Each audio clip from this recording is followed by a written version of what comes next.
Então vamos lá, bom dia a todos e todas. Meu nome é Gustavo, serei o host desta atividade. Estarei auxiliando nos bastidores a coordenadora Maria Lucilene Gonzaga.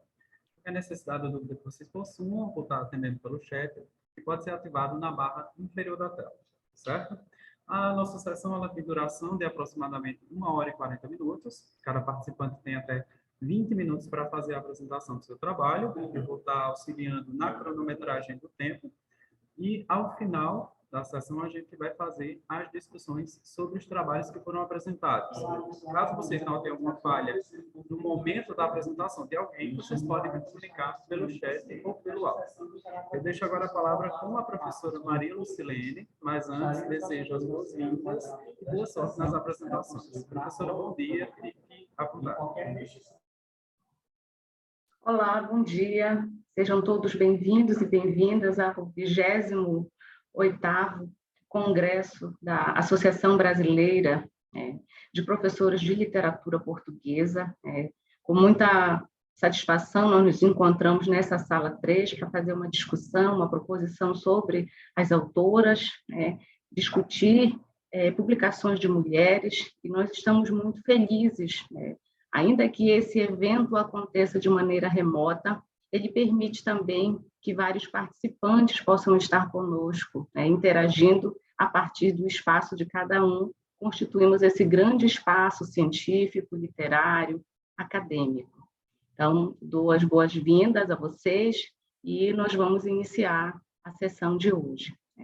Queria confirmar a presença da Ellen Oliveira, do Sérgio Luiz, da Júlia Oliveira e da Carmelinda. Acho que estou vendo a Carmelinda, o Sérgio, não sei se a Ellen e a Júlia já se encontram.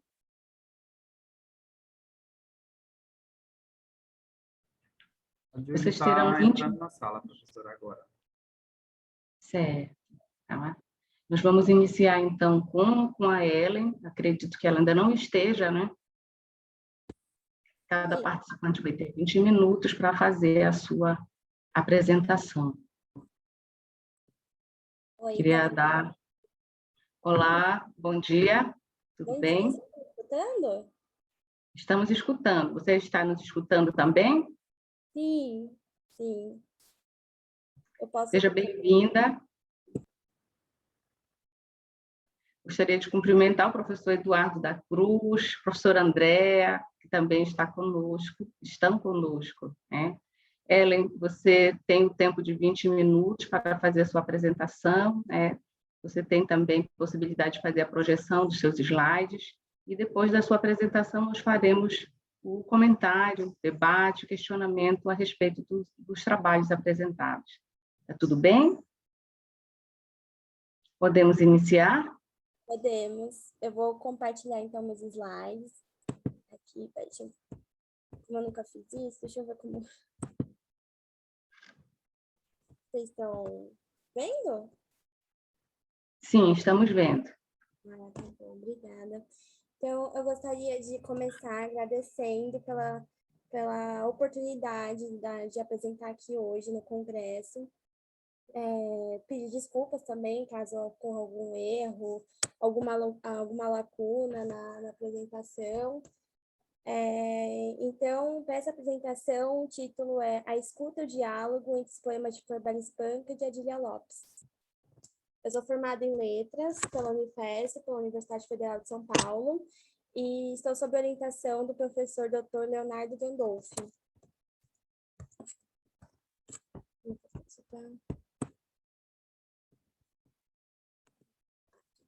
A apresentação está dividida em corpos da pesquisa, objetivos, metodologia, fundamentação teórica e análise. Corpos da pesquisa são 2 livros que eu utilizo, é o Charneca em Flor, de Flor Espanca, e Versos Verdes, de Adília Lopes. Porém, para ficar mais, o diálogo dos livros ficarem mais presentes, eu utilizo o livro Flor Espanca. A Adília mudou em 2009 o livro para Versos Verdes, porque ela considerava mal o título, e porque achava, em alguma das entrevistas, ela falou que achava violento. Mas como esse diálogo ele fica mais evidente com o título For Bela Espanca Espanca, então eu ainda utilizo esse título. Bom, os objetivos. Analisar um movimento de escuta entre o... peraí que tá ocultando aqui. Analisar o movimento de escuta feminina entre os poemas dos livros Charneck e Flor, de For Bela Espanca, e For Bela Espanca Espanca, de Adília Lopes. Analisar o poema como espaço de escuta, revolução, reivindicação e metamorfose do eu. A metodologia ela segue 3 passos. Ela foi feita uma leitura e fechamento dos textos teóricos da pesquisa, escolha e leitura dos poemas de For Bela Espanca, Adília Lopes, para fazer análise comparativa entre os poemas, e caminhos para chegar a um movimento de escuta entre os eus femininos. Então, a fundamentação teórica, ela parte do T.S. Eliot, que é quando ele diz: o passado deve ser modificado pelo presente, tanto quanto o presente seja orientado pelo passado. Então, a partir do momento que a Adília Lopes, ela desloca o eu feminino forbeliano para os seus poemas, ela modifica o passado no presente. Então, a gente vai observar isso mais à frente com os poemas.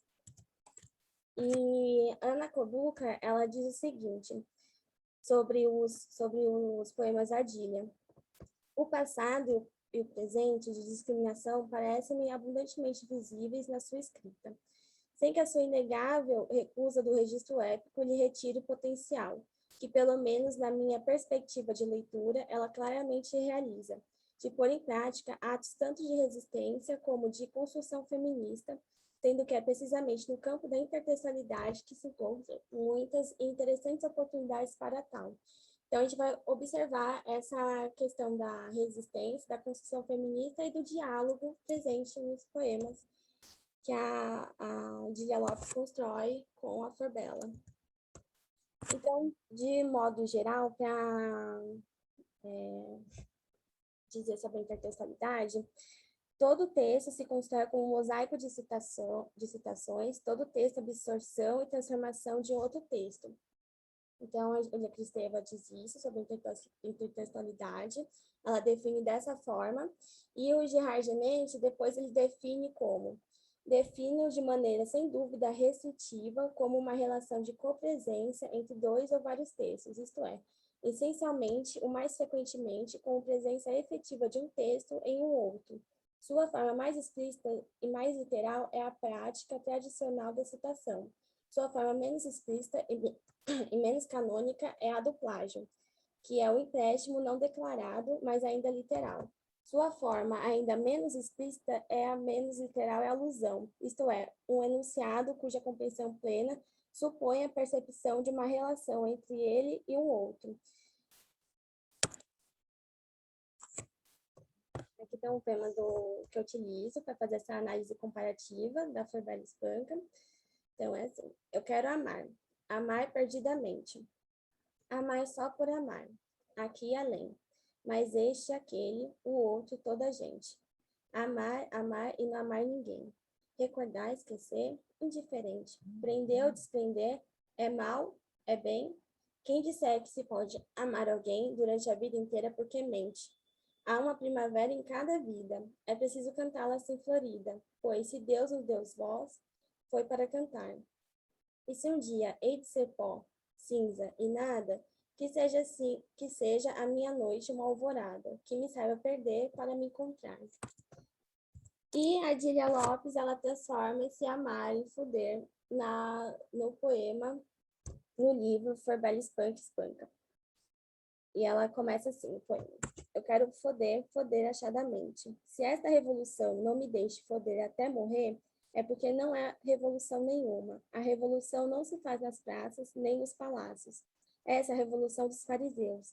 A revolução faz-se na casa de banho, da casa, da escola, do trabalho. A relação entre as pessoas deve ser uma troca, hoje é uma relação de poder, mesmo no poder.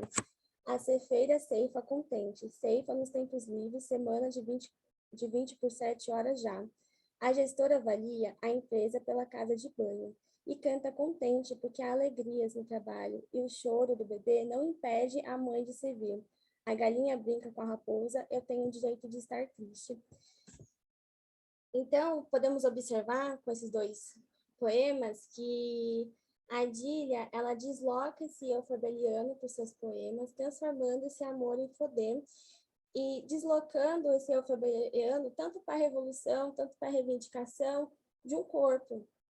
Então, ali no poema da Flor Bela, o corpo ele já está presente, né? Então, há uma liberdade ali, mas que a Flor Bela, sabemos que ela foi silenciada por muito tempo. E a Adília, ela traz essa liberdade mais evidente, ela amplifica, né, essa questão da liberdade. Então, a gente pode observar, porque por conta da recuperação, da apropriação, há certa medida, como eu tenho que estabelecer aqui, uma leitura de escuta, né? Então, o Jean-Luc Nancy, ele vai entender, ele vai definir a escuta como dessa forma. Consequentemente, há este núcleo de sentido onde se combina o uso de um órgão sensorial, o ouvido, a orelha, a auris, palavra que dá a palavra, primeira parte do verbo auscultare, prestar ouvidos, escutar atentamente, de onde provém escutar. Há uma atenção, uma intenção e uma atenção que marca a segunda parte do termo. Escutar é dar ouvidos, expressão que evoca uma mobilidade singular entre os aparelhos sensoriais do pavilhão do ouvido. É uma intensificação e um cuidado, uma curiosidade ou uma inquietude. Então, a partir do momento que a gente observa esse deslocamento, há, em certa medida, a Adília, em certa medida, ela está intensificando e também uma inquietude desse corpo ele estar presente, de estar na revolução que deveria sempre estar posto. Então, e aí, Luc Nancy, ele vai dizer o seguinte: sempre que se está à escuta, está à espreita de um sujeito. Então, observa-se que a Adília, ela está sempre à espreita do sujeito forbeliano neste livro. Nesse poema, especificamente, né?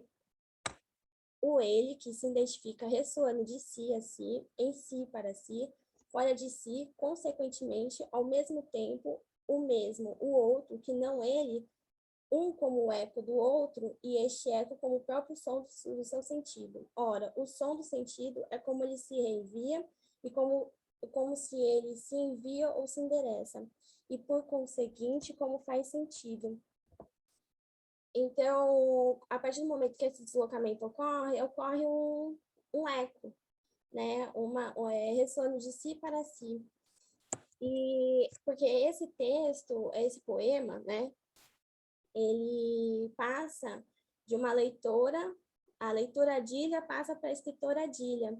E o Zumthor, ele diz assim, o seguinte: a leitura de um texto poético é a escuta de uma voz.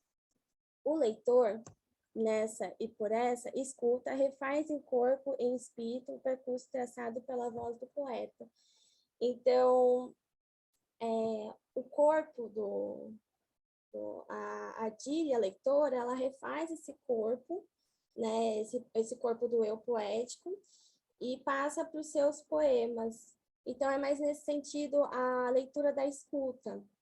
Né? E aqui eu termino a apresentação. Obrigada.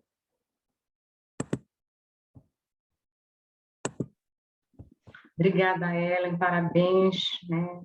Não há do que se desculpar, né, nesse contexto de pandemia em que nós estamos trabalhando remotamente, utilizando essas ferramentas da mídia, nós estamos muito passivos, né, a perder a conexão, a ter algum problema em relação à transmissão, né, de alguma informação.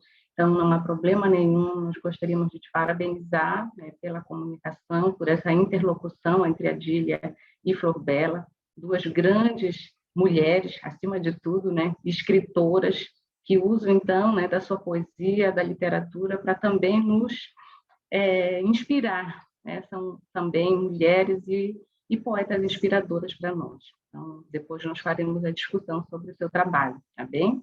Parabéns. Obrigada. Vamos... Vamos na sequência agora ouvir o Sérgio, Sérgio Luiz Silva Abreu, que vai apresentar sua comunicação Uma Senhora e Nada Mais, a vida e obra de Adelina Lopes Vieira. Bom dia, Sérgio, seja muito bem-vindo. Bom dia, tudo bem?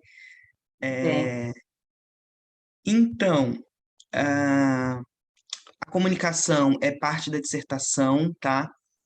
De mestrado, a dissertação chama Mais que Flores, os perfis femininos na obra de Adelina Lopes Vieira, orientação do Eduardo da Cruz. E na dissertação eu foquei mais nos personagens femininos da autora, mais para a comunicação quis destacar aqui, de fato, um apanhado geral e tratar dessa biografia também, que é um tanto desconhecida, né? Então é por isso, tá bom? Vou começar aqui. Eu não tenho PowerPoint, tá? Adelina Amélia Lopes Vieira nasceu em Lisboa, na freguesia da Encarnação, em 20 de setembro de 1850. Filha de Valentim José da Silveira Lopes e Adelina Pereira Lopes, ela foi escritora e educadora no Brasil durante mais de 30 anos. A publicação de seus textos pode ser encontrada em diversos periódicos brasileiros e portugueses, além de almanaques, mas o que mais chama a atenção não é simplesmente sua publicação, mas sim seu prestígio no 800 e seu apagamento na posteridade. Em 1856, seu pai se muda com toda a família para o Brasil, não sabemos ao certo por quê. O patriarca da família se interessava muito pela ajuda humanitária, pela educação. Ele era médico, e no Brasil eles vieram primeiro residir em Campinas, ele foi professor e dono de um colégio no Rio de Janeiro, no centro do Rio, e mais tarde em Nova Friburgo. A criação de Adelina nesta família pode ser uma das justificativas também do seu interesse pelas causas sociais. Ter um pai intelectual que se preocupava com as desigualdades sociais, a saúde, a educação, deu a ela ali supostamente maior liberdade de instrução naquela sociedade patriarcal. Além disso, seu pai era amigo pessoal de Antônio Feliciano de Castilho, que foi um dos maiores apoiadores da escrita das mulheres em Portugal e no Brasil naquele tempo. Na infância, Adelina foi interna e recebeu uma boa educação no Colégio das Irmãs, das Irmãs de Caridade, em Botafogo. Nesses colégios, segundo Ana Cristina Pereira Lage, a partir de 1850, ali, os ideais liberais passaram a apoiar uma educação que fosse responsabilidade da iniciativa privada, né? Já que os investimentos do Estado em educação eram baixos, e por isso passou a ser comum as elites ali contratarem professores particulares para as meninas ou colocá-las em colégios internos. As meninas recebiam uma educação baseada nos preceitos de serem mães e donas de casa. Adelina deve ter recebido o aprendizado das primeiras letras ainda pelas mãos da mãe, como foi o caso da irmã Júlia, anos mais tarde. Porém, Adelina Vieira continuou sua instrução para se formar professora em um colégio em Nova Friburgo. Sabemos que o colégio do pai dela foi transferido do Rio de Janeiro para Nova Friburgo, mas não temos registros de ter tido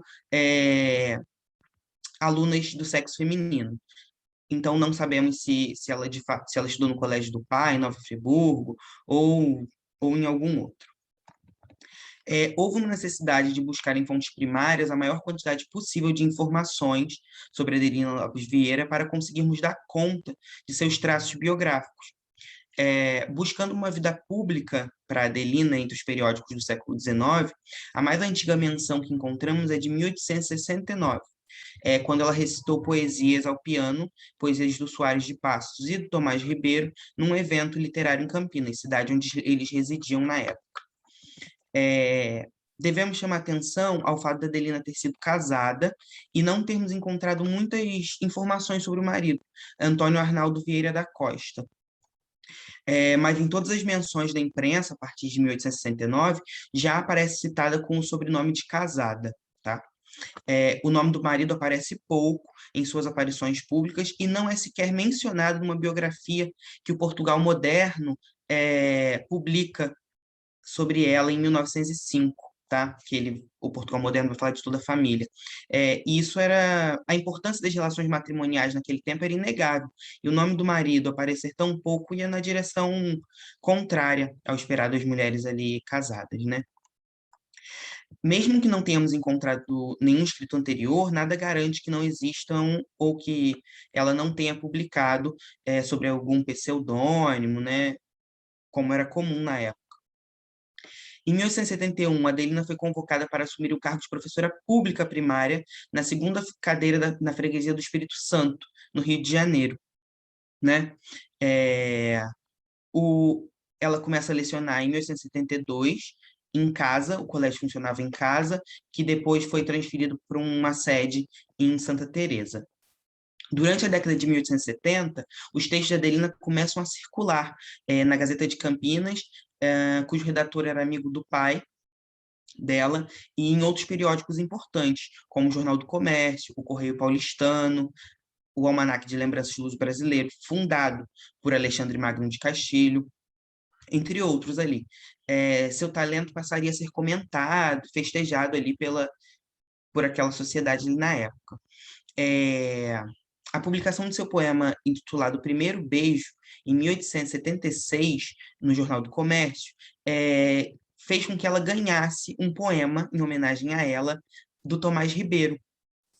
O fato foi amplamente divulgado no Brasil, o que ajudou a dar visibilidade para ela ali, sobretudo pela posição de prestígio do poeta português.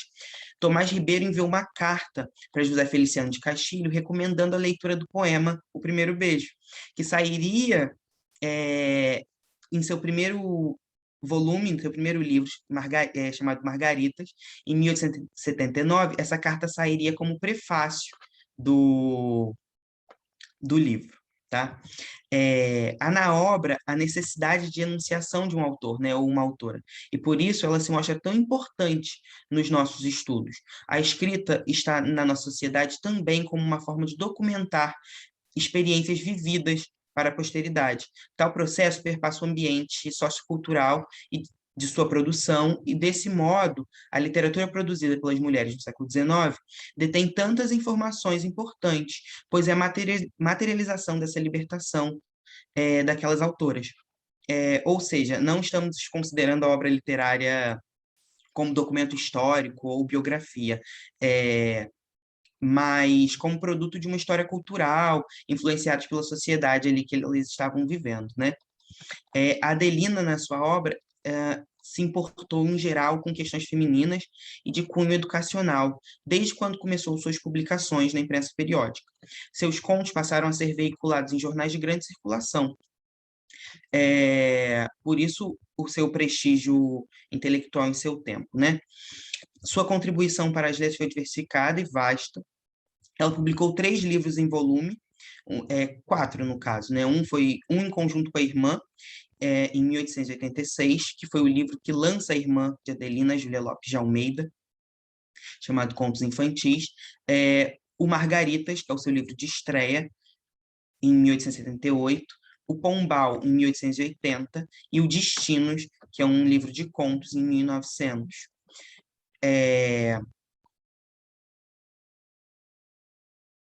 A Adelina estava ali sempre debatendo ali questões a respeito das mulheres, e sua colaboração que chama muita atenção na imprensa periódica, assim, a primeira, assim, devido à constância, em A Semana, que ela vai ter uma coluna chamada Palestras Femininas, tá?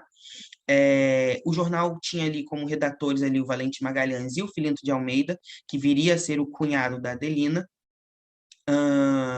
e publicava importantes literatos ali da época, além de ter ali um conteúdo político forte, era um jornal abolicionista, né? Ela se tornou ali colaboradora fixa da Semana, tendo sido convidada pela publicação, até mesmo como jurada, junto com o Machado de Assis, para um concurso de sonetistas. Então, a Adelina seria ali jurada ali, junto com o Machado de Assis, ali, dado o tamanho deles naquele momento, né? essa coluna, Palestras Femininas, obteve ali muito sucesso, tanto que anos mais tarde, já quase no fim do século, lá em 1897, ela vai ser convidada no periódico A Mensageira para refazer essas palestras. Esse fato não acontece, mas ela foi diversas vezes convidada, as redatoras queriam, porque queriam que ela refizesse, mas ela não fez mais, tá? A temática e a forma de abordagem de a temática e a forma de abordagem em assuntos entre homens e mulheres eram bem diferentes, né? E então a Adelina era ali a colaboradora mulher naquele jornal, na semana, né? E ela ia numa direção de tentar ajudar as mulheres e as crianças em seu bem-estar, né? Porque ali os assuntos ali como modas e festas, os quais os homens as estereotipavam, né, não se aproximavam muito da escrita ali do que ela fazia em a semana, coisa pela qual ela vai ser até criticada, tá? Porque ela não comentava questões que deveriam ser comentadas por ela, né? Ah, pelo menos para aquela sociedade. As colunas dela ali, as palestras femininas, contavam com um perfil muitíssimo conservador ali, para a vida das mulheres, ali, mostrando cuidados com o lar, com o marido, com os filhos, como suas únicas ocupações. Mesmo fugindo daquelas temáticas como modas e baile, ela reforçava ali aquele estigma das mulheres que tinham sua vida dedicadas ao ambiente doméstico. Tal modelo de escrita acompanha a obra de Adelina não apenas na coluna, mas durante toda a sua vida, né? Mas ali, a despeito do seu perfil temático, ela tinha uma vida pública e uma profissão, né? Além de professora, ela estava ali, ela era escritora, enfim. A biografia da Adelina Lopes Vieira chama muita atenção pelas diferentes frentes pela qual trabalhou, sabe? Além do seu trabalho literário, ela foi professora, ela era uma intelectual muito ligada às causas sociais. A autora se importou muito com a educação das crianças, a educação das mulheres, era defensora da abolição, era filântropa, e, de certa forma, fugia aquele modelo passivo feminino ali que a sociedade impunha, né? Seu envolvimento político ali era inegável, né? Naquela sociedade.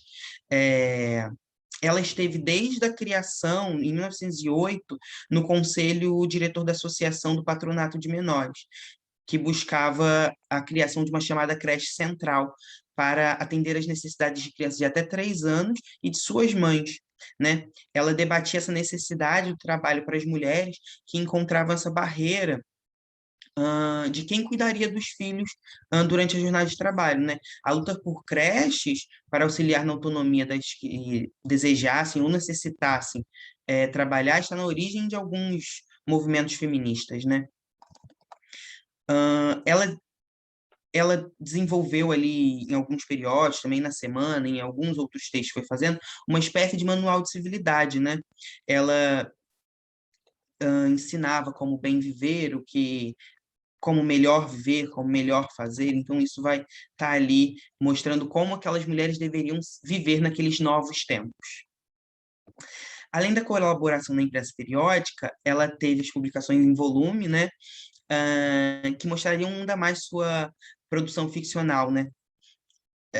E isso indica muito. E na sua publicação em volume, a gente percebe o quanto ela estava atenta ao que era produzido nas estéticas de sua época, né? Tanto no Brasil quanto em Portugal, em outros centros culturais europeus. Era uma mulher muito bem instruída.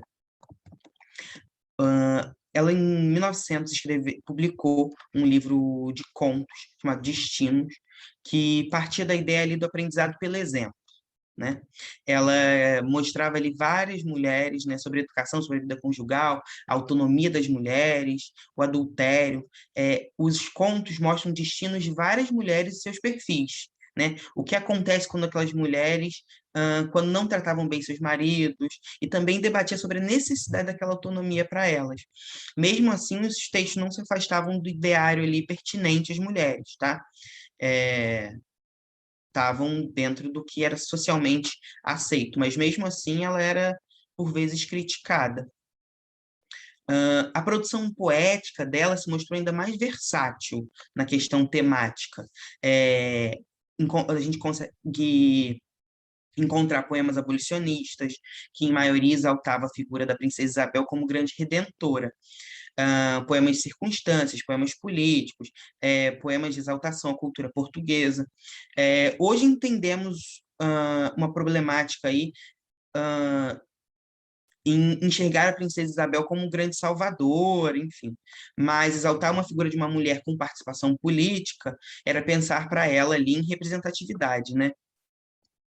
Em 1880, ela havia publicado também um poema longo, né, em 4 cantos, chamado Pombal, em homenagem ao Marquês de Pombal, impresso, né, em volume. Tal fato chamou atenção pela questão política que envolvia a figura do Marquês de Pombal, pois ele representava a extinção da escravatura em Portugal, no século XVIII, a libertação dos indígenas escravizados no Brasil.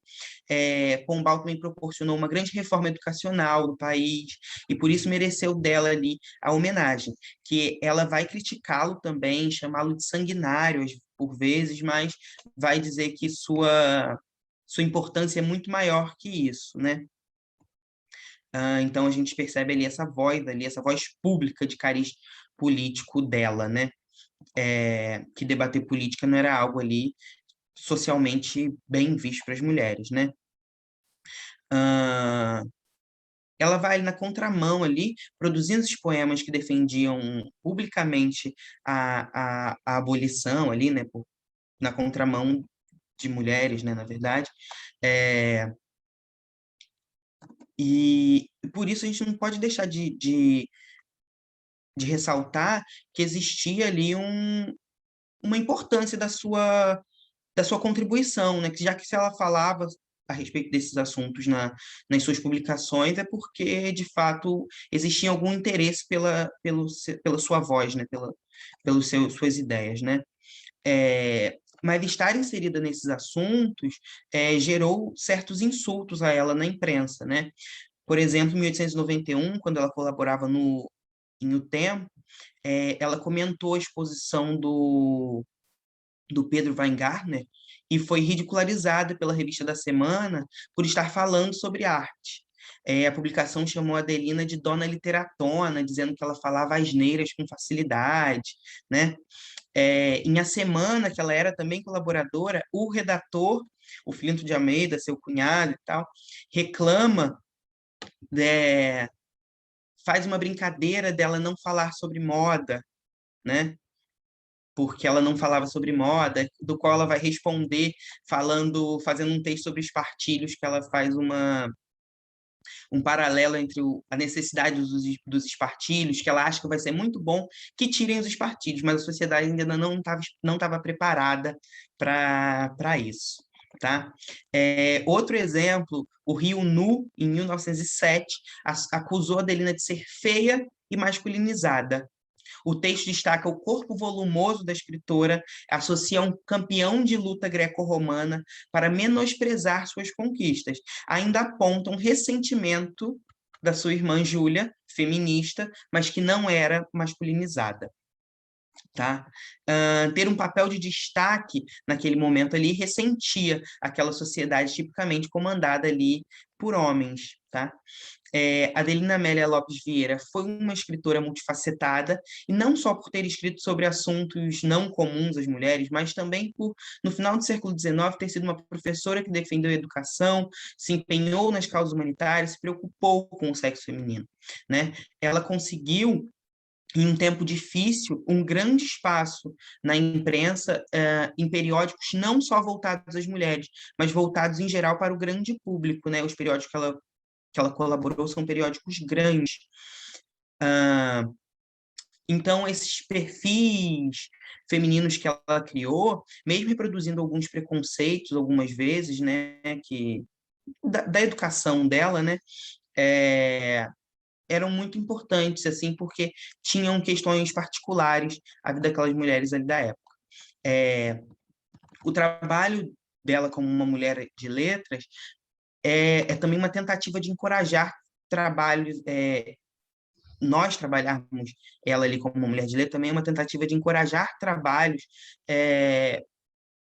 com essas autoras, né, que ficaram perdidas nesse caminho, né, ficaram negligenciadas nesse caminho, mas são importantes para o nosso debate, para os nossos debates literários atuais, para a gente conhecer também essa linha histórica, né? Uma lacuna, no caso. Adelina Lopes Vieira morreu em 2 de fevereiro de 1923, em Botafogo, no Rio de Janeiro, que era onde ela morava.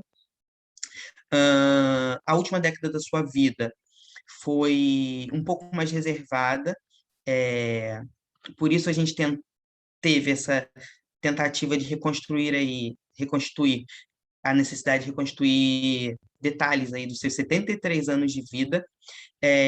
Seu registro de óbito declara como uma dona de casa, ignorando sua longa carreira, né, de letras luso-brasileiras, e esse esquecimento já havia sido reclamado pela própria Adelina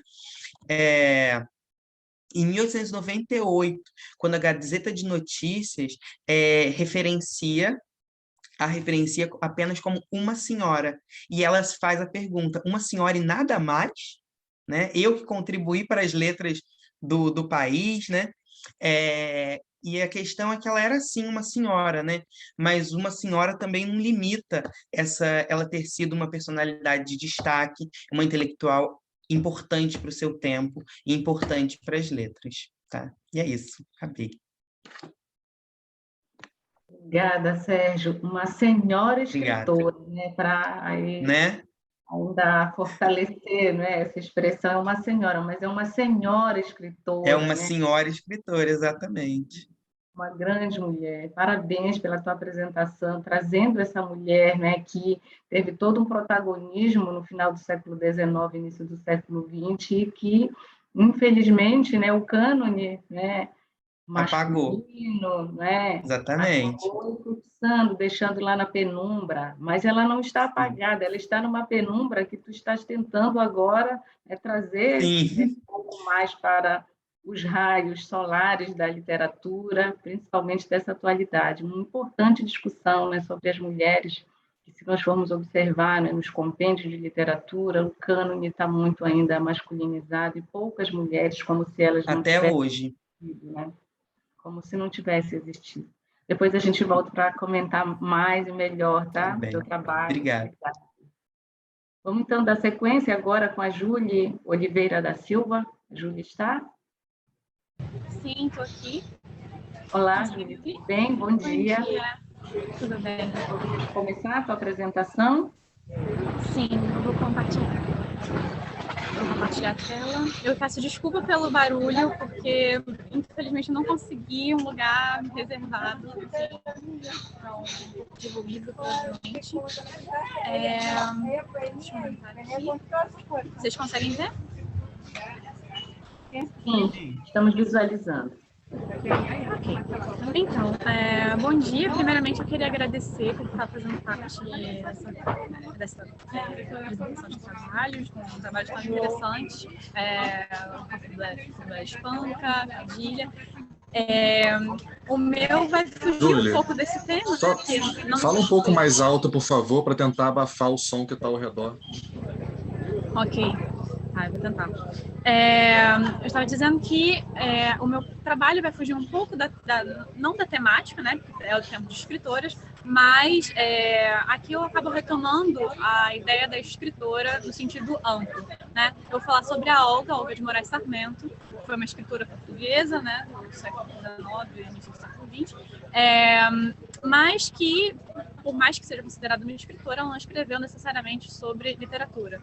Ela foi conferencista, foi biógrafa, jornalista, então é uma escritora mais nesse sentido amplo. Minha pesquisa com o Eduardo na UERJ, né, a gente começou na iniciação científica. Atualmente eu começo mestrado aqui na França, em literatura comparada, mas também retomando escritoras portuguesas.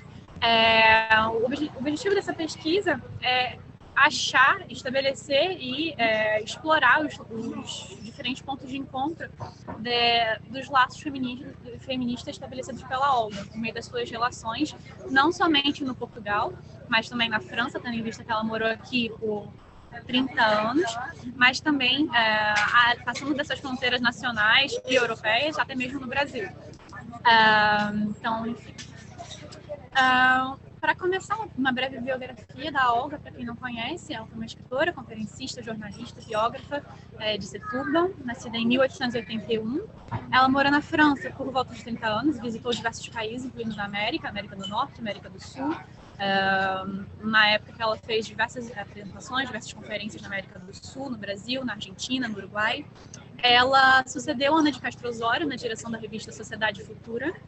Ela realizou inúmeras conferências sobre temas variados, desde arte e literatura, sobre a questão da mulher e do feminismo, mas também uma sobre o Brasil, a pátria brasileira, né? A pátria brasileira. E, no fim da vida, ela escreveu um volume autobiográfico intitulado As Minhas Memórias, Tempo Passado, Tempo Amado. Aqui são algumas obras da Olga, o Problema Feminista, as biografias que ela fez, né, sobre a Marquesa de Alorna, sobre a Infanta Dona Maria e a Corte Portuguesa, e Sa Majesté la Reine Amélie de Portugal, né, Sua Majestade, Rainha Amélia de Portugal, princesa da França. Então, durante a sua obra, a gente percebe que a Olga ela tenta divulgar, de certa forma, a cultura portuguesa, né? Mas também a intelectualidade feminina portuguesa, a elite cultural e, de certa forma, a intelectualidade mesmo. E ela, além de divulgar essas pessoas, ela também se coloca nessa posição de uma grande intelectual por meio das suas relações na França, no Portugal, no Brasil, enfim. Isso aqui é uma foto da Olga na ocasião da inauguração do museu. Isso foi uma divulgação da Câmara Municipal de Setúbal e que diz também que ela, nessa ocasião da inauguração do museu, ela doou diversos objetos de arte, coleção, raridades e diversos livros. Então, assim, é realmente uma figura de destaque nessa época. Bem, agora eu passo a questão da participação na mídia periódica transnacional, né? Da minha pesquisa não tem, de certa forma, a participação da Olga em revistas ou jornais do Portugal, mas principalmente no Brasil e na França. Então, a metodologia foi a partir da Hemeroteca Brasileira e da Bibliothèque de France, Bibliothèque Nacional de France. Enfim. Aqui a gente tem um artigo, Une femme de lettres portugaise à l'honneur, né? Esse daqui faz parte do espólio da Olga. E aqui, na ocasião, ela estava recebendo a medalha da Légion d'honneur pelo governo francês, e ela se encontrava com outras escritoras francesas, a Gabrielle Rival e a Lucie de Marguerite, mas também nesse mesmo jantar tinha uma princesa, a princesa Armande de Polignac. Eu vou destacar somente, eu tive que cortar, porque senão não daria para ver tudo, mas no final do artigo tem esse trecho. A cultura francesa, tão venerada em Portugal, só pode beneficiar desta distinção, né, dessa figura distinta, né, diferente da Olga, que ao homenagear uma letrada portuguesa é um novo penhor da amizade que une os nossos dois países. Então, a Olga também surge, além desse papel de divulgadora da intelectualidade feminina portuguesa, mas ela também serve como uma articuladora cultural, tendo em vista que ela morou muito tempo na França, mas também se envolvendo com diversas figuras importantes francesas, sempre buscando estabelecer e fortalecer, de certa forma, os laços entre os dois países. Esse outro aqui é uma entrevista que ela deu a Blanche Vaux, que era um jornalista, e que ela é questionada sobre o fato dela não ter se casado novamente. Ela se casou bem cedo, com 18 anos, mas o marido morreu na guerra, quando ela só tinha 25 anos, e nunca mais ela se casou. Então aqui tem essa entrevista, não vou ler tudo, mas a parte interessante é essa aqui, né? Depois de ter sido questionada sobre ficar sozinha, sobre não ter filhos, etc., ela diz a razão, né? Aquela que estava ansiosa para explicar respondeu: aqui está, eu tenho a minha chave. Eu entro e saio quando eu quero. Essa sensação de liberdade vale para mim todas as alegrias do mundo. Então, ela se coloca justamente nessa posição de defesa da liberdade feminina, da liberdade que, de certa forma, só é alcançada nessa época por meio do casamento ou por meio da viuvez, né? Mas, por outro lado, o comentário que se faz depois mostra totalmente o contrário, né? Uma outra visão, né? Que as mulheres que pensam como assim, que pensam assim e que dizem isso, o fazem para se consolar. Aqui são 3 artigos publicados na Revue Commerciale Financière et Maritime, L'Étoile du Sud, que é o jornal francês no Rio. Esse primeiro artigo fala de como que está apresentando a Olga, e fala como que ela foi apresentada nesse jornal por meio da Juliette Adam, Madame Juliette Adam, Juliette Dambert, e faz um elogio da Olga por sua cultura, sobre o fato dela falar francês perfeitamente, de conhecer enormemente a cultura francesa, a literatura francesa, e ser uma grande escritora. O segundo, por outro lado, fala sobre a conferência que ela iria realizar no Brasil, La Femme de l'Actualité, a Mulher da Atualidade, onde ela vai apresentar a elite da sociedade brasileira, incluindo o presidente da República na época, onde ela fala sobre a questão da mulher nessa E a última falando também sobre a conferência passada, mas dizendo de uma outra conferência que ela realizou também, sobre música. Então, assim, as conferências da Olga são sobre assuntos variados e sempre contam com esse elemento da elite, da elite cultural da sociedade onde ela está, da elite cultural brasileira, da elite cultural francesa, portuguesa e etc. Eu vou passar, imagino que o meu tempo está acabando. O terceiro ponto é a questão da rede de sociabilidade da Olga. Voltando aqui nesse primeiro artigo que fala da Juliette Adam, essa aqui é a Juliette Adam, é uma escritora francesa, feminista também, essa aqui é a Olga. Como que a gente encontrou isso? Foi a partir do espólio da autora no Rio de Janeiro, e a metodologia foi realizar um trabalho paleográfico de análise das cartas, tradução e, enfim, as cartas, cartões, bilhetes trocados entre a Juliette Adam e a Olga. Esse espólio, essas cartas, né, são majoritariamente da Juliette para a Olga, a gente não tem o contrário, mas elas já revelam um caráter íntimo que ilustra as relações mantidas pelas autoras no meio literário, no meio cultural, no meio dessa área de literacia cultural também, luso-francesa, mas não somente, porque, enfim, desculpa, eu acabei me perdendo. Mas não somente nesse meio literário, porque elas também faziam parte de um grupo seleto, um grupo que fazia parte de uma elite, então diversas vezes citam princesas, a sua majestade, etc., sobre os encontros que elas tinham com pessoas de importância política também. Elas também demonstram um tipo de mentoria em diversos planos, financeiro, pessoal, amoroso e social, da Juliette, que era bem mais velha que a Olga, mas ela também, se a gente analisa o conjunto dessas cartas em relação à obra da Olga, né, das memórias da Olga, ela mostra, de certa forma, uma hipocrisia, porque a Juliette, que parecia ter um espaço tão grande na vida da Olga, uma atuação tão grande, ela está praticamente ausente, ela é mencionada de maneira bem superficial nas memórias. Enfim, então aqui eu falo um pouco sobre a Juliette, se eu ainda tenho tempo. Nascida em Versailles, fazia também parte de uma família burguesa. Ela manteve um salão literário em Paris e Gypsy-Rivette. E ela fundou a revista Nouvelle Revue, uma importante revista literária daquela época. Ela escreveu e publicou diversas obras, romances, memórias. Ela teve uma forte participação política pela França naquela época, né, com os diversos problemas políticos que estavam acontecendo, as trocas de tipo de governo, enfim. Ela era republicana e também falado sobre, ela também lutava pelo direito das mulheres. Ela ficou conhecida como a avó da pátria. Ela foi uma feminista engajada, era amiga da João Sand e ela era confidente do escritor Gambetta, também foi presidente.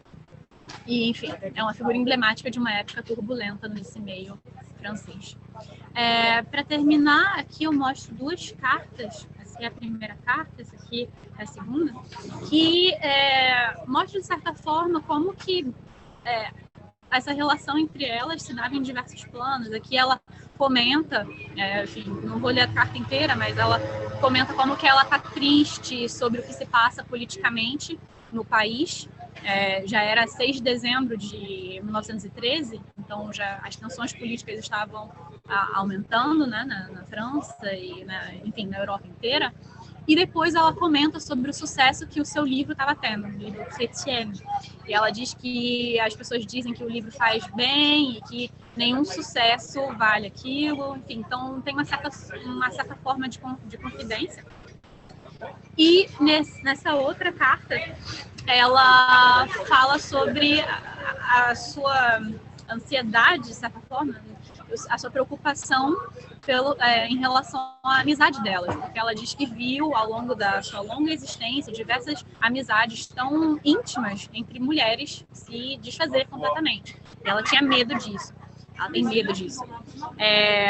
E depois ela cita a questão financeira da Olga, etc. Então, assim, demonstra, todas essas cartas demonstram esse caráter bem íntimo entre essas duas escritoras e, de certa forma, a relação que elas tinham.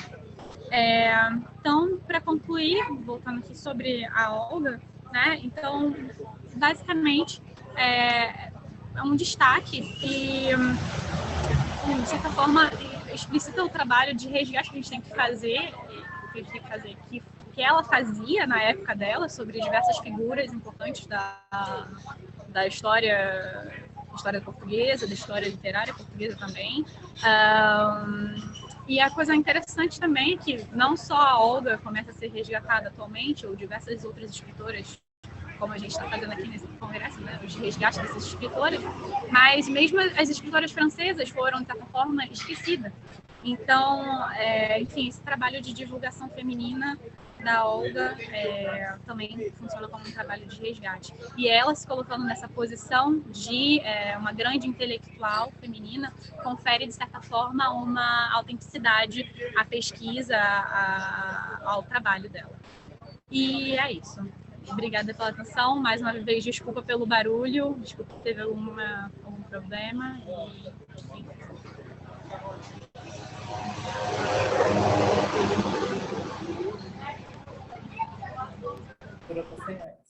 Seu microfone está desligado, professora. Professora Lucinha. Professora? Acho que ela não está ouvindo. Lucilena, seu microfone está desligado. Opa, liguei. Obrigada. Eu gostaria de parabenizar a Júlia, né, e dizer da importância e da representatividade dessas pesquisas em relação ao que nós estamos pautando, né, sobre a história das mulheres, toda essa representatividade que elas tinham e que devem continuar tendo, principalmente nessa passagem do século XIX para o século XX. Os trabalhos estão aqui apresentando o quanto, né, de mulheres e de representatividades aconteceu lá no passado e que a nossa pesquisa, né, enquanto esses mediadores culturais também para os jovens do século XXI, é possibilitar, né, esse reconhecimento das mulheres que foram muito atuantes no passado e que precisam agora ser reconhecidas. Existem várias pesquisas, várias escritoras, e que o Sérgio, a Júlia, todos que estão apresentando aqui estão fazendo esse trabalho que é árduo, mas que é muito prazeroso, de tentar reconstituir a história dessas mulheres agora no século XXI. Daqui a pouco nós voltamos para comentar, viu, Júlia? Parabéns pela apresentação do seu trabalho. Vamos, então, Obrigada. Agora dar sequência com a Carmelinda, a Carvalho Silva, que vai falar sobre Flor Bela Espanca, né? Poesia, memória e autorretrato. Um soror de saudades de Flor Bela Espanca. Bom dia, Carmelinda. Isso, bom dia, professora. Seja bem-vinda. Estamos te Obrigada. ouvindo. Tá, primeiramente eu gostaria de pedir perdão por não ligar a câmera, porque eu estou com instabilidade na minha conexão. Mas vamos lá, como a professora já me apresentou, me chamo Carmelinda Carla, eu sou mestre em literatura, memória e cultura, e embora não trabalhe com a poesia, mas a prosa em si, pesquisar e resgatar, como a Júlia falou agora há pouco, escritoras tão memoráveis, tão importantes para a nossa cultura, principalmente dentro do campo da literatura, eu acho que faz parte da obrigação, assim, da nossa consciência crítica de fazermos estudos e sempre resgatarmos elas, sejam em rodas de conversas, em pesquisas, em anotações, e no caso aqui a questão das memórias que a gente cria. E o título da minha pesquisa é Poesia, Memória e Autorretrato, um soror de saudade, que é o título da obra, de Flor Bela Espanca. E aqui dentro dessa obra a gente vai analisar a questão um pouco da metalinguagem da Flor Bela, a questão também da memória que ela compõe. Esse livro em si, são especificamente 2 na minha pesquisa completa, mas hoje, como o tempo é um pouquinho abreviado, a gente vai falar um pouquinho sobre soror de saudade. E também a questão do autorretrato, que é a autobiografia, que, segundo algumas pesquisas, a Flor Bela se utilizava da sua escrita, da oportunidade de escrever, já que a gente sabe que para a época, para meados de início de 1900, a gente tinha muita dificuldade de encontrar mulheres escritoras, então ela se utilizava quando elas tinham a oportunidade de fazer sua escrita para colocar dentro delas suas confissões, seus desejos, bem como suas críticas. O presente trabalho visa investigar a construção do livro de poemas Soror de Saudades, de autoria de Flor Bela Espanca, poetisa portuguesa, sobre o viés da memória e a autorrepresentação. Ao deleite dos poemas selecionados, percebemos que a autora explora de forma discreta traços da memória, tanto no conteúdo, interpretação de seus poemas, bem como nos signos da memória em contraponto com o que chamamos de autorrepresentação, uma vez que pela voz da autora é perceptível uma escrita que retrata a representação da mesma.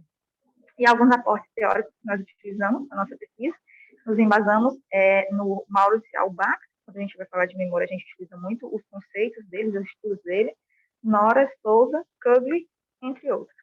E aí a gente começa com Souza, que ele nos fala da memória e recordação. Automaticamente, quando a gente vai falar, eu escrevi algo baseado na minha memória, ou seja, são recordações, são lembranças que a gente tem de algo que nós vivemos.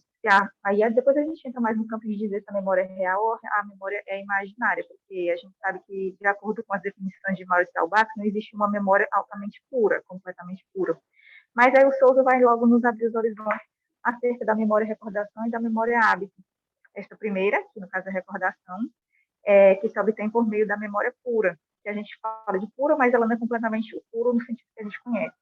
Ela é constituída das lembranças do que fizemos. E já a memória hábito é aquela que se forma pelas repetições do que fizemos e continuamos a reviver, ou seja, a cada vez que ela se torna mais sólida por meio das lembranças que o sujeito constrói nesses seus vários exemplos. São memórias que elas não são completas, mas de tanto a gente ficar associando que a gente fez aquele determinado ato, que a gente disse aquela determinada frase que a gente teve naquele determinado local, ela termina se transformando em verdade, né? Porque a gente fala que uma mentira dita várias vezes, ela termina sendo uma verdade.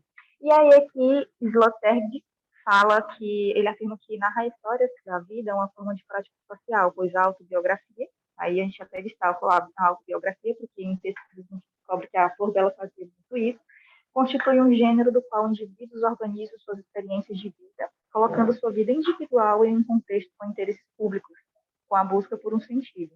Ao entrelaçar uma história pessoal com interesses coletivos, valores, fantasias e paixões, a autobiografia deixaria transparecer um instante mágico do processo literário, que no caso é a transição de experiências e conexões de sentido.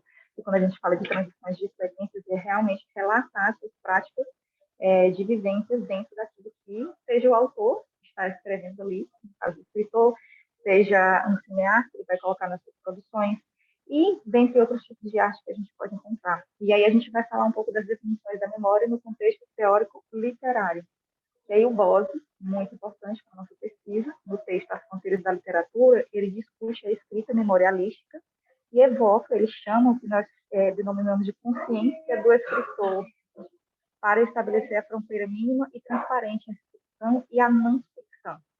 De um lado, o autor caracteriza o memorialista por meio da sua consciência testemunhal. Ele sabe que o objeto da sua escrita é a experiência, e é uma experiência que ele pode testar empiricamente verificável, o real que aconteceu. De outro lado, caracteriza o romancista e a produção da ficção, quando os fatos são trabalhados por uma corrente subjetiva de frases, e que ao longo do que a gente vai fazendo essa interpretação, eles são alterados. E aí a gente faz uma analogia, literatura como lugar de memória e a memória diante da literatura, como esses dois recortes podem se encontrar, e esses viés se aproximam.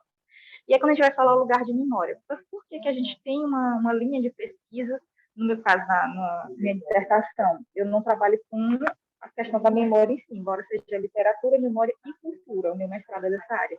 Mas por que a gente tem linhas de pesquisa dentro de corredores de universidade, tanto para mestrado e doutorado? Por quê? Qual a importância de trabalhar a questão da memória em si? E aí é uma coisa que a Júlia falou muito, que é a questão do resgate, a gente resgatar através das nossas memórias. Não, no caso, nós estamos falando sobre escritoras, sobre essas mulheres maravilhosas, mas a gente resgatar através das nossas memórias, até mesmo as memórias delas, que a gente fala do autoficcional, que no caso é a autobiografia. E, primeiramente, deve se levar em consideração que para existir um lugar de memória, segundo Nora, há que se cumprir 3 funções, que são essenciais, que ela disse a função material, a funcional e a simbólica. E adiante a gente vai ver um pouquinho de cada uma delas. E aí também nós temos esse recorte, onde os lugares de memória nascem e vivem do sentimento que não há memória espontânea, que é preciso criar arquivos, que é preciso manter aniversários, organizar celebrações. Se o que defende não estivesse ameaçado, não teria tão pouco necessidade de construí-los. Aqui, resumindo, é que nós não temos essa capacidade de armazenar essa memória de forma natural.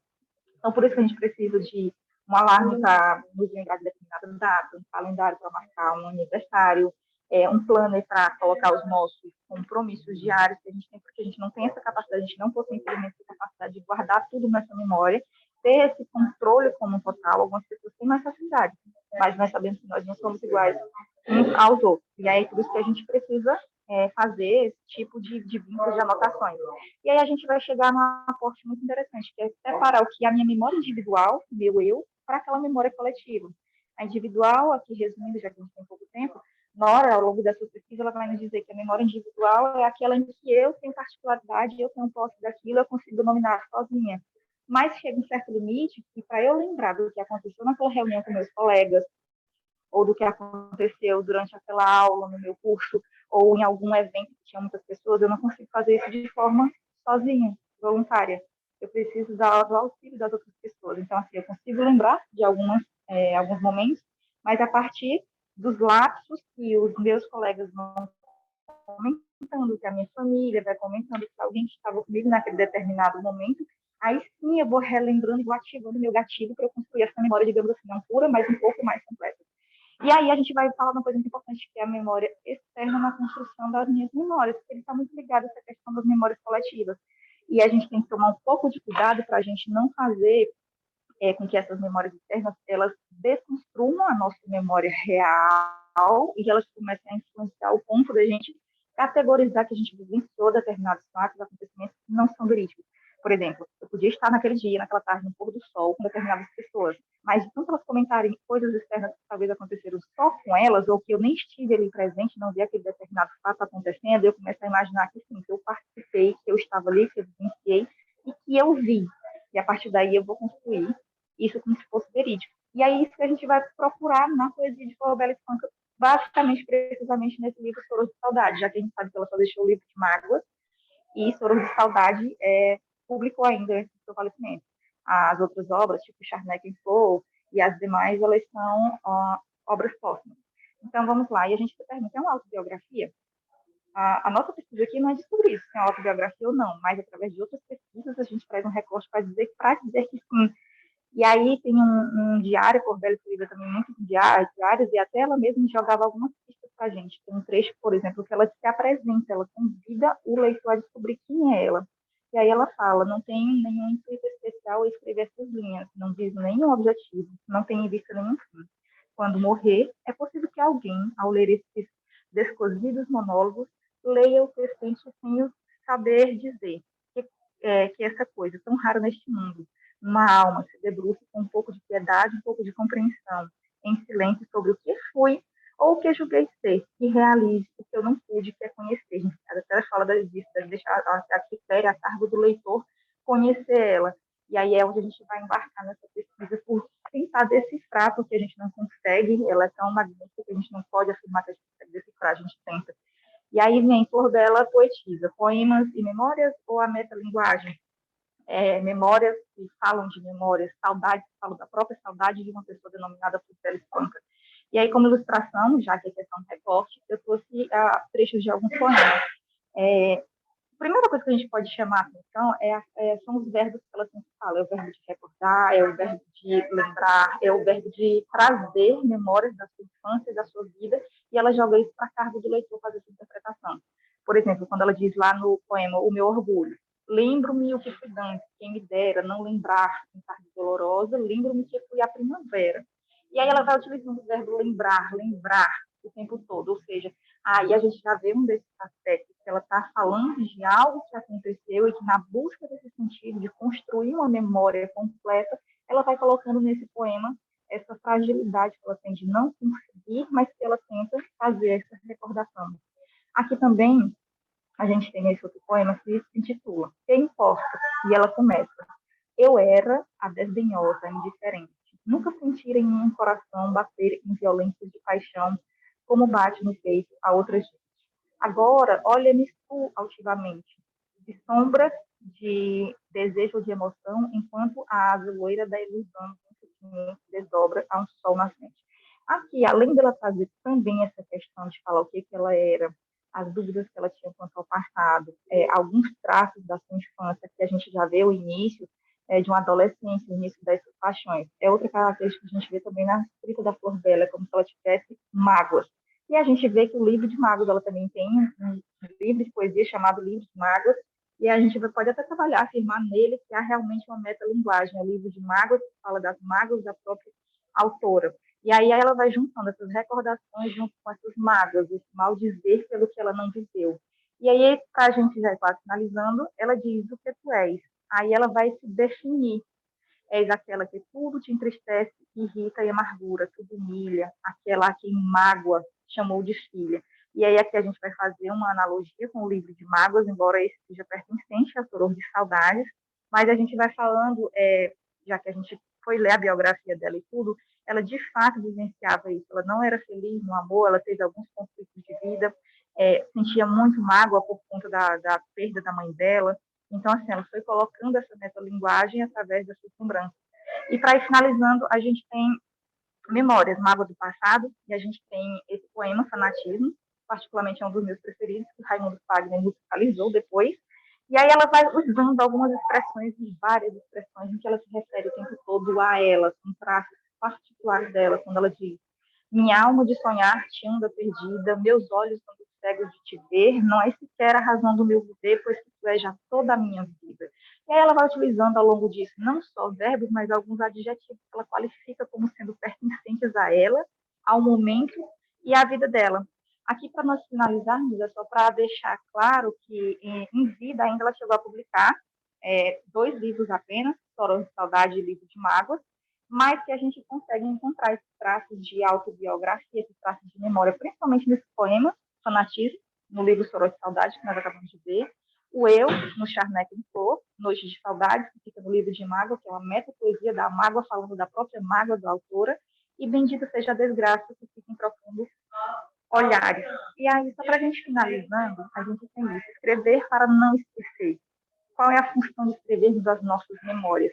E aí a escrita para Platão foi criada para ocupar o lugar destinado à memória, externalizando-a, e por isso pode corrompê-la e destruí-la. Nessa concepção, quando um pensamento ou uma ideia são escritos, deixa-se de exercitar a memória, e dessa maneira permite seu esquecimento.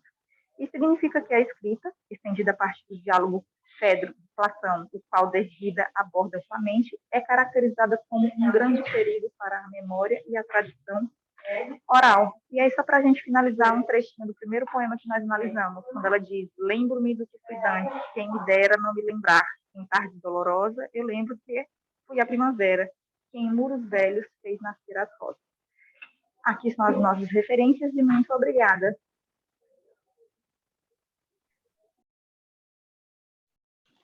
Obrigada, Carmelinda. Acho que agora nós podemos, né, iniciar as nossas discussões sobre as apresentações que foram feitas, muito interessantes, muito pertinentes, né? Acho que o Eduardo está cheio de curiosidades aí também para falar. Queria parabenizar também o Eduardo, né, que é orientador do Sérgio, que tem essa grande responsabilidade de tentar reconstituir, né, a presença e toda a representação das mulheres ao longo, né, dos séculos que se passaram e que ficaram lá, coitadas, emboloradas nas páginas dos jornais, dos almanaques, e que tem muito, inclusive aqui, Eduardo, no Pará, em Cametade, onde eu estou, situações, informações. Aqui nós encontramos jornais, acho que a professora Maria Luísa, que pesquisa também sobre a Júlia Lopes de Almeida, está conosco, e nós encontramos também alguns textos nos jornais daqui de Cametá, do século XIX, que publicavam obras da Júlia Lopes de Almeida. E agora, com a apresentação do Sérgio, nós vamos ficar também atentas, Sérgio, para ver se localizamos a respeito, né, alguma publicação sobre a irmã da Júlia Lopes, aqui pelos nossos jornais. Tá? Por favor. Então, vou começar por ti, né, que já está aqui em tela, falando, parabenizando mais uma vez, né, o teu trabalho, dizer, né, como é que essas mulheres, essas escritoras percorriam, né, as páginas dos jornais ao longo, né, do 19 e circulavam. Queria falar dessa circulação, né, circulavam por todo o país. Como é que ainda tem um olhar, né, eu acho que é até preconceituoso em relação ao século XIX, dizendo, né, que a comunicação era pouca, que era lenta, que era atrasada. Isso não é verdade. O que se publicava aí no Rio de Janeiro se publicava quase que simultaneamente aqui no Pará, aqui na cidade de Cametá, que é uma cidade menor, né, localizada a cerca de 200 quilômetros da capital, mas que existia todo um dispositivo que era traçado por meio desse jornal que oportunizava que os brasileiros, de uma maneira geral, tivessem esse acesso. Então, falar aqui a respeito da escritora, né, que tu te debruçaste, que tu pesquisaste, é muito importante, muito pertinente. E aí, no teu trabalho, eu fiquei assim, querendo saber mais a respeito lá da coluna feminina, palestras femininas, assinada lá pela Adília Lopes, perdão, pela Adelina Lopes. Por que eu estou dizendo isso? Porque também nas pesquisas que nós fazemos aqui em relação às escritoras portuguesas, como é o caso da Guiomar Torrezão, que ela tinha uma coluna num jornal paraense, nessas colunas, ela usava, né, eu acho que era uma espécie de subterfúgio para falar de mulheres, para falar de culinária, falar de moda, mas ela incutia no meio dessas palestras, né, dessas conferências que elas faziam, elas incutiam assim algumas questões de emancipação feminina. Tá? Guiomar fazia muito disso. Ela dizia, numa das cartas que ela mandou para o Pará, ela disse: eu não sei se no Pará tem a selga, né? Porque o que ela ia falar, ela ia indicar, era uma receita de salada, que o ingrediente principal era a selga. Mas era só uma desculpa para ela também incutir valores de emancipação aqui, para as mulheres paraenses. Então, eu queria saber a respeito dessa coluna assinada pela Adelina Lopes, se no meio do que ela escrevia, que tu disseste que ela falava a respeito da criação dos filhos, dando dica para mulheres, reivindicação de creches, se no meio disso também, ela também conseguia falar sobre emancipação, sobre feminismo, nessa coluna, de uma maneira que os homens leitores, principalmente, não percebessem isso de uma forma explícita. Estou perguntando porque depois tu falaste lá, né, a respeito de como também ela teve os detratores, né? Porque quando elas começam a publicar e a ter uma certa visibilidade, tem os escritores que passam a rechaçá-las, a criticá-las de uma forma muito acentuada, né? E eu fiquei muito me perguntando, porque o fato dela ser portuguesa, dela ter também os detratores e fazer o poema sobre Pombal, né, me chamou a atenção, porque o Pombal ele teve uma atuação muito grande também aqui no Pará. Ele tinha um projeto para que o Pará, a província do Pará, fosse uma espécie de país, de uma nação à parte, cujo governo seria do irmão dele, né? Então, eu fiquei assim curiosa em relação a isso, mas a minha curiosidade maior foi a respeito dessa coluna. Como é que ela conseguia, a partir do que ela escrevia para as mulheres, para os filhos, sobre creche, se ela tinha outras questões feministas mais acentuadas nessa coluna. Conseguiste perceber isso, Sérgio?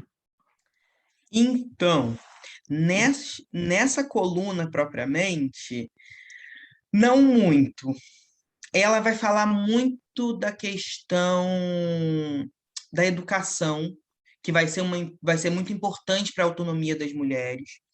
Nessa coluna ela está sempre falando disso, mas ela vai tratar disso. Essa educação é importante para um melhor viver com seus maridos, para o casamento ser melhor vivido, que as pessoas sejam melhor instruídas, né? Ela dá também, por exemplo, indicação de receita. Faça tal coisa para o seu marido quando ele chegar. Nessa coluna propriamente, eu não vejo ela dando indicações assim tão feministas, assim, vamos dizer assim, mas não deixa de ser, né? Porque era uma mulher que estava ali publicando, falando, e essa questão de, por exemplo, ela não falar de moda, ela não se detinha, ao meu ver, ao que mandavam ela falar, no caso, né? Ela não tinha isso de...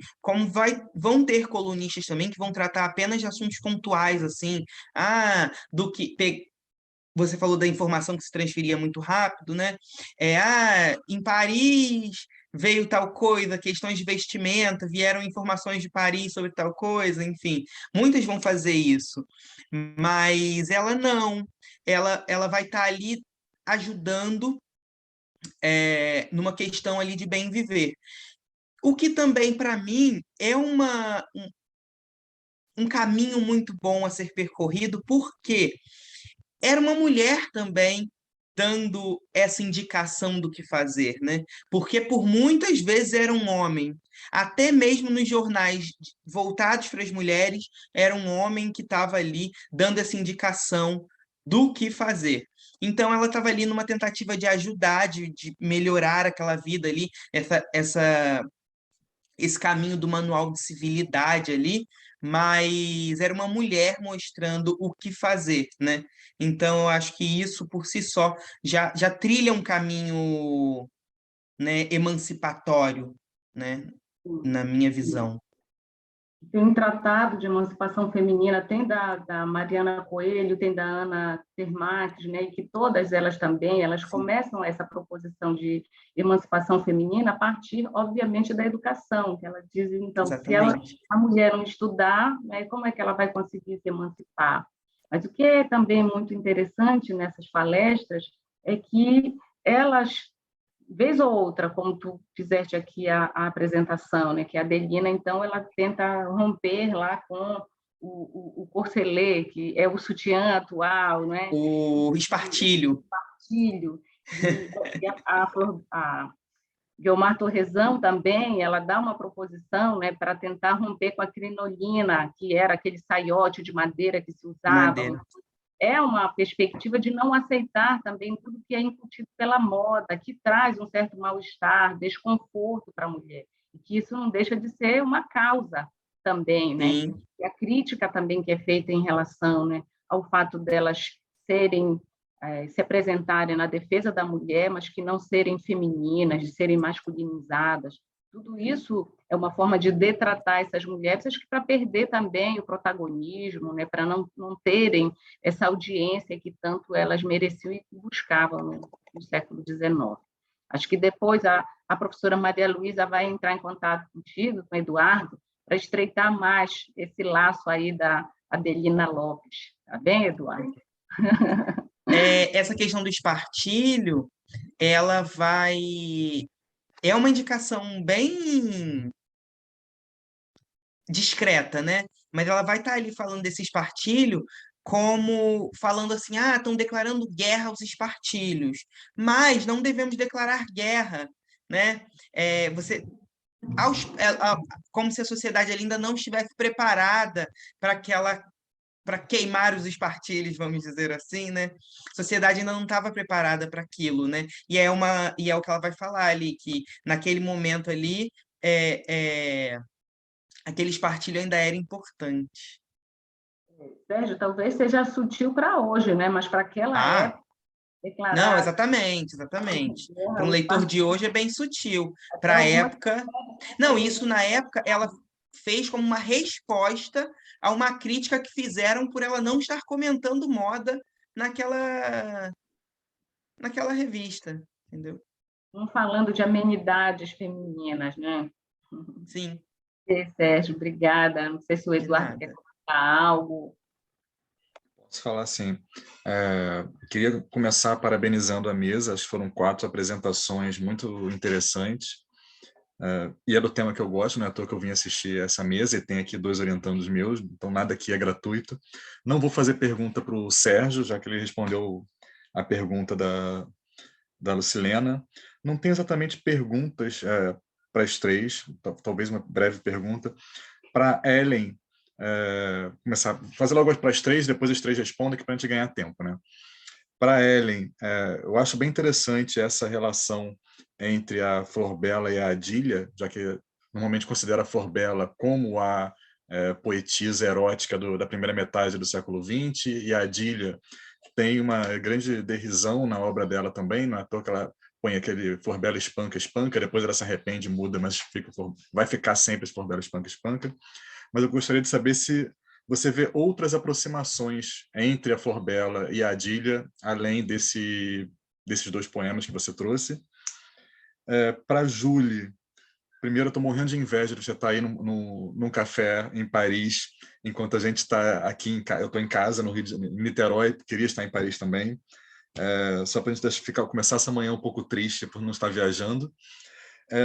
Mas você está pesquisando, eu sei bem, essa relação entre a Olga e uma rede francesa, né, de escritoras, de feministas, etc. E se você já descobriu alguma coisa a mais da biografia dessas francesas que andam com ela, por exemplo, a Lucie de la Rue Madrouge, que está na foto, ou a Gabrielle Reval.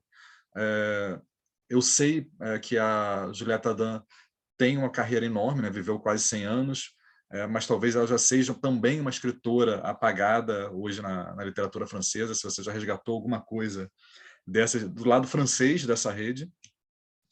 E para Carmelinda, eu acho que o meu áudio falhou um pouco no início, eu não consegui perceber onde e o que você está estudando, só peguei o início da sua apresentação, mas eu queria comentar sobre essa apresentação da memória em Flor Bela, porque eu acho que talvez seja um caminho complicado. No início, você parecia que, ao meu ver, que estava num caminho bem interessante da memória cultural, e acho que sim, que a obra da Flor Bela pode levantar uma memória cultural sobre o que era, como que a sociedade lidava com as mulheres e como que a obra da Flor Bela pode apresentar um viés quase subversivo da posição que a sociedade colocava para as mulheres.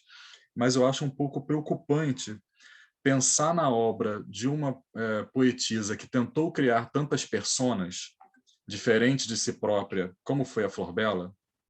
Vamos pensar que ela também não é uma modernista, mas é uma contemporânea de Fernando Pessoa, e já desde o Antônio Nobre, que é o mestre para ela, já é essa tentativa de alteridade, de criação de personas. Não é à toa que ela cria várias personas, né? A Castelã, a Soror, a Princesa Desalento e outras. Então, como que essas personalidades, essas personas, como você pensa isso numa relação de memória biográfica da Flor Bela? Você não vê um problema nessa ligação? Aí a Lucilena agora controla as respostas aí. E parabéns de novo para os 4. Quem responde primeiro? Eu, licença, professor, primeiramente, obrigada pela sua opinião. Realmente eu concordo com você. É um pouco que não é minha linha de pesquisa, como como eu disse, sou mais da prosa e eu trabalho mais no mestrado na área de literatura, memória e cultura. Eu aproveitei para fazer essa pesquisa assim, superficial, uma das disciplinas que eu fiz como professora que oferece essa disciplina de literatura e memória, a professora Silvana Pantoja, muito reconhecida na UES, aqui no Piauí. Mas, quando você fala dessa questão de definir uma memória como se fosse a biografia, pelo que eu entendi é isso. Você, como ela assume várias personas, muitas personalidades, a gente tem horas que a gente pensa que é uma flor dela ali, é outra, ela assume essa identidade, essa alteridade. Então, assim, seria dizer que é uma produção autobiográfica, está falando dela, seria muito arriscado. Por esse olhar, sim. O que eu, pelo menos, tentei fazer, esse levantamento, é justamente nessa questão de investigar se ela está falando do eu, seja de uma dessas pessoas, mas ela está falando de sentimentos, posso até dizer assim, da flor dela em si, mas de uma personalidade que ela está assumindo naquele determinado momento. Eu entendi dessa forma, mas é muito interessante, sim, é arriscado. Eu gostei muito da experiência de embarcar na pesquisa dela, primeiramente, eu gosto de ler, gosto muito dos poemas musicalizados, você já encanta, já apaixona, mas eu gostei da experiência, da sensação de investigar um pouquinho dela, mas com esse pé no risco.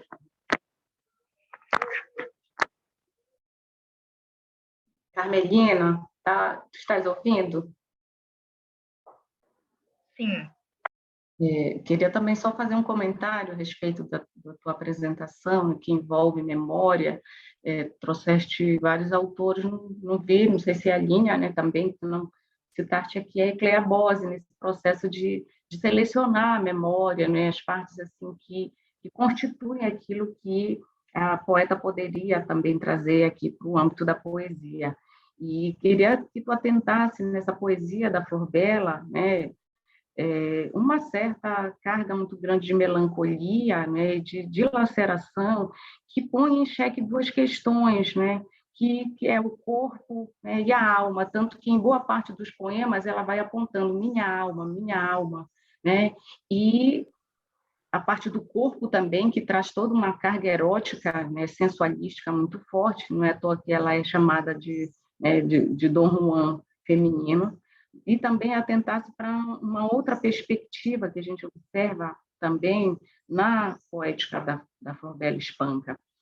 Sempre que ela se reporta à perspectiva do amor, né, de amar, ela traz essa ideia sempre na ideia da ação, né? Dificilmente ela usa a palavra amor, ela absolutiza a palavra amor.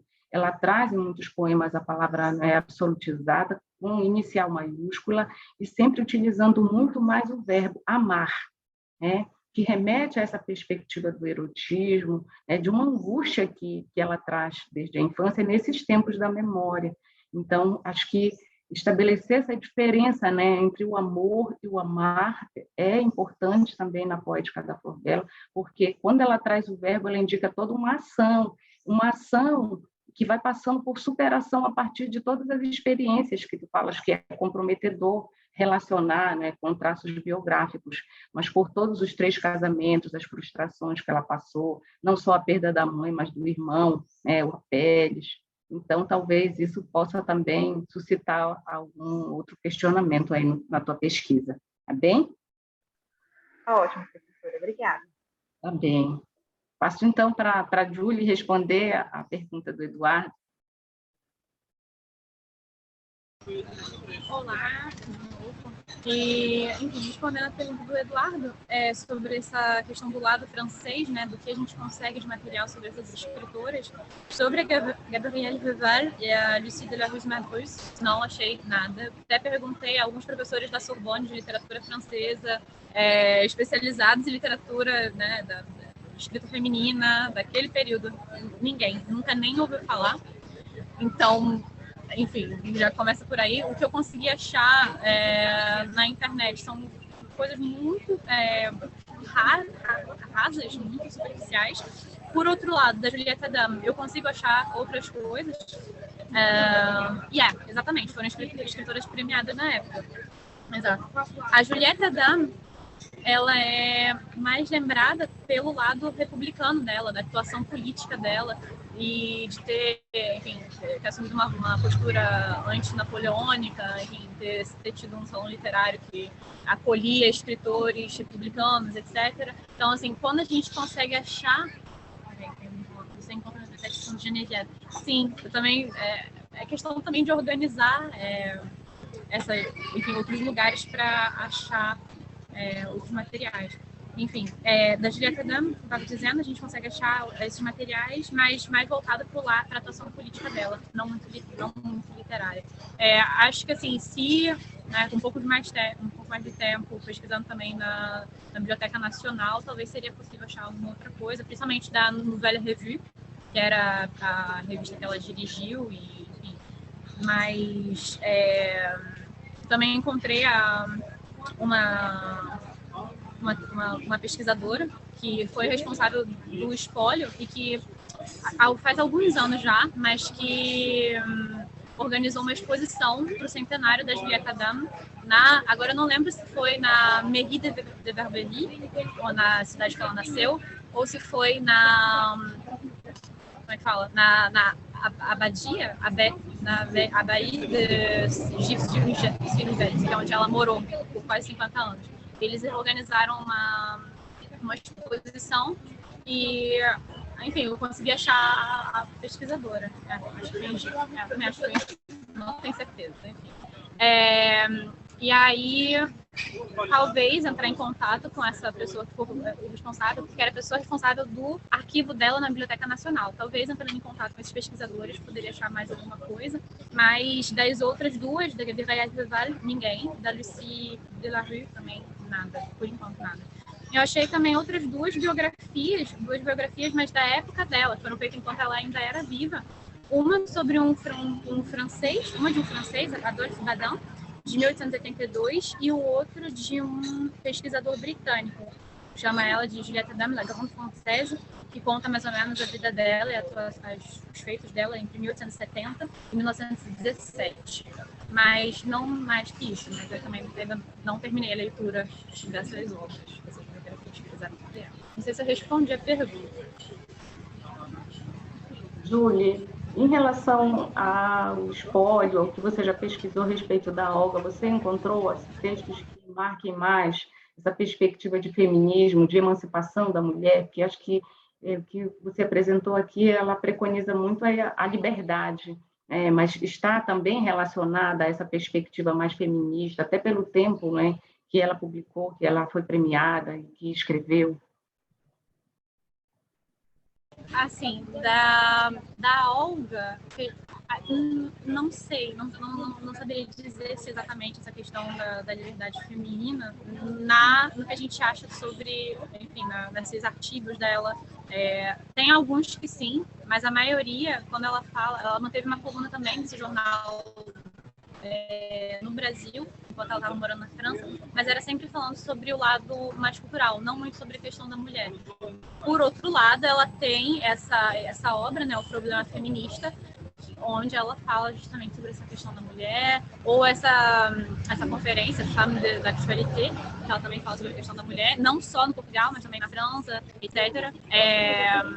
Então, enfim, depende exatamente do que a gente está falando. Mas essa conferência, por exemplo, eu não consegui achar texto, não consegui achar nada sobre ela, porque não foi publicada, foi uma conferência realizada, né? Tá certo, Julie, obrigada. Vamos passar então para Ellen.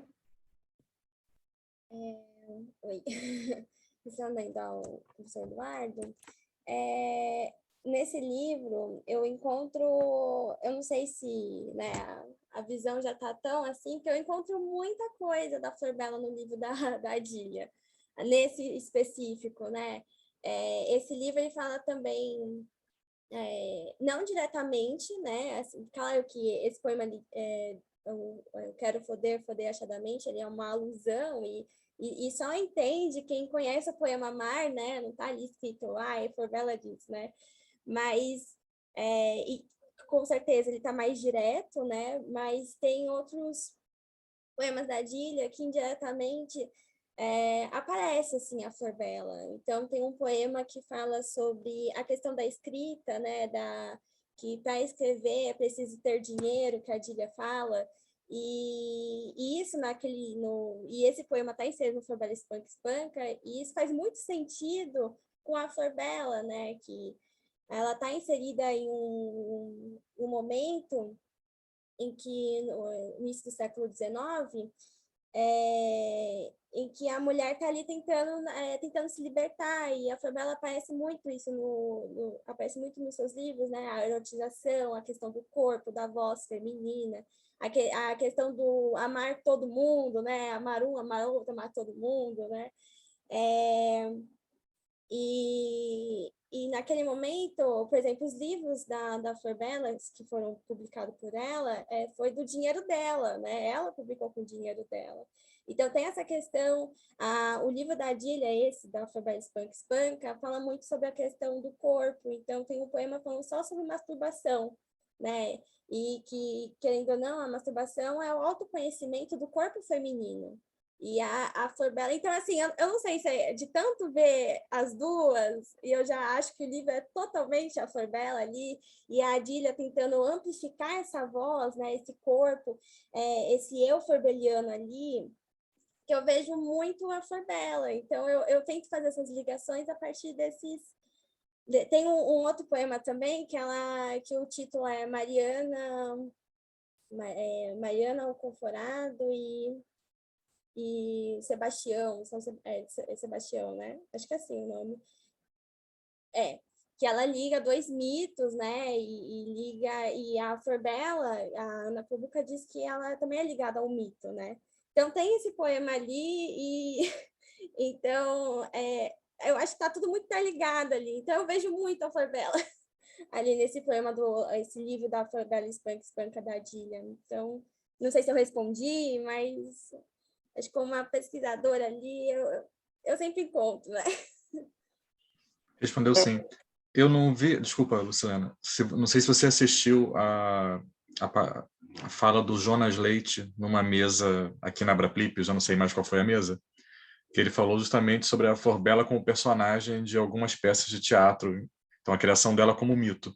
Mas a tese dele também vai atrás de poemas que releem a Flor Bela como esse mito. Talvez seja interessante você procurar a tese dele, que está online, é lá acho que é do Federal do Rio Grande do Norte, se eu não me engano. Mas Jonas Leite, você vai encontrar qual é a tese dele, qualquer coisa você me manda um e-mail também, que eu acho a tese dele, te mando se você não encontrar. O meu é fácil, é eduardodacruz@gmail.com, porque pode te ajudar a buscar algumas outras ligações entre a Flor Bela e a Adília. Obrigada. Ele é o Jonas Leite, ele está na programação, ele só falou da parte do teatral, mas ele também faz uma análise sobre poemas que leem a Flor Bela. Obrigada, eu vou procurar sim, qualquer coisa eu mando e-mail também para pedir essa referência. E Ellen, eu queria só fazer uma indagação em relação também ao poema da Adília, né? Como é que ela consegue fazer essa retextualização da Flor Bela num tempo que permite que ela fale mais abertamente, né? Porque nós sabemos que houve toda uma crítica em relação também à recepção da obra da Flor Bela. E em relação à Adília, né, dela expressar isso de uma forma mais aberta, como é que essa recepção, principalmente em Portugal, que por ser um país um pouco mais conservador que o Brasil, como tu atentaste para isso também? E percebo também, na relação dos poemas da Adília, alguns traços, obviamente, por serem portugueses, do próprio Fernando Pessoa, né? Nessa questão da despersonalização e de alguns termos que ele vai remetendo para a obra e que eu acho que tudo é retextualizado na literatura portuguesa, se nós formos atentar, né? Essa divisão, aí ela vai se reformando, né, com a poesia.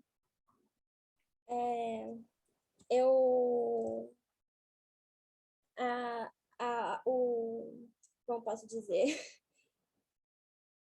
É engraçado porque eu estava lendo, né, e a a Adília não foi bem vista, né, nessa questão de trazer, né, a Flor Bela, teve muitas críticas, né, tal, mas a questão do feminino, da liberdade, né,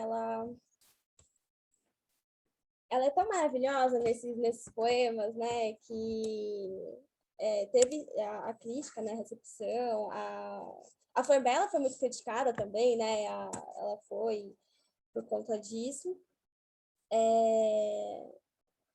O que eu queria falar, na verdade, é que você falou um negócio de Fernando Pessoa, e eu lembrei que nesse poema da Adília tem a ceifeira que ceifa.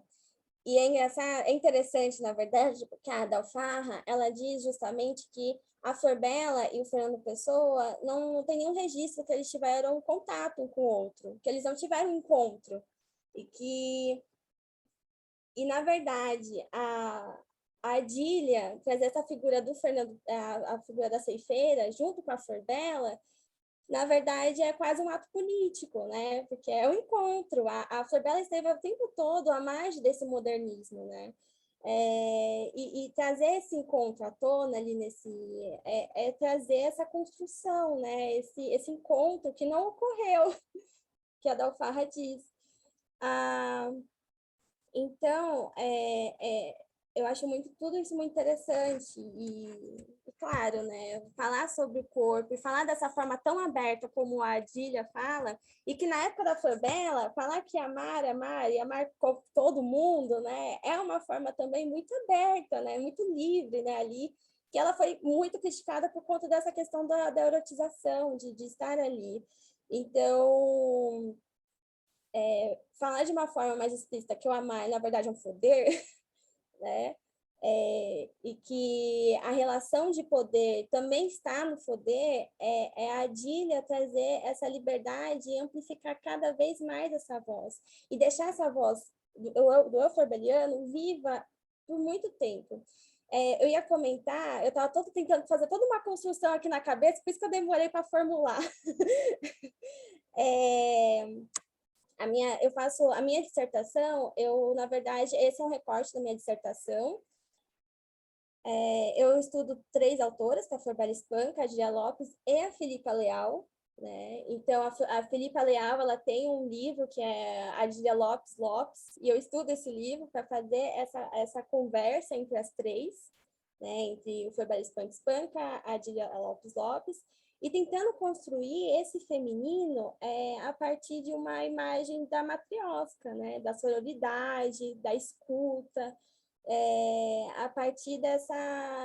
como elas se fossem umas bonecas, sabe? Uma saindo dentro da outra, como esse feminino é construído nas 3, né? Então, a minha pesquisa, ela parte desse ponto. Então, não sei se eu respondi também, acabei meio que falando sobre outras coisas também, desculpa.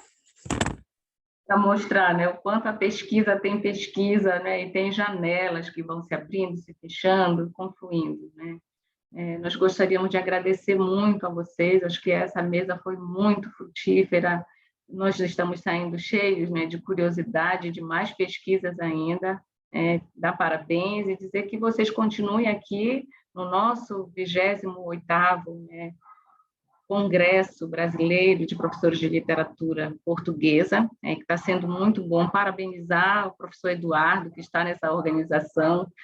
Falta-nos tempo, Eduardo, para assistir a tudo e a todos, né? Porque foi uma seleta muito bem feita. Tá? O certificado para os ouvintes é de 110 horas, mas pensando que só assista uma coisa de cada vez. Se for assistir tudo que está gravado...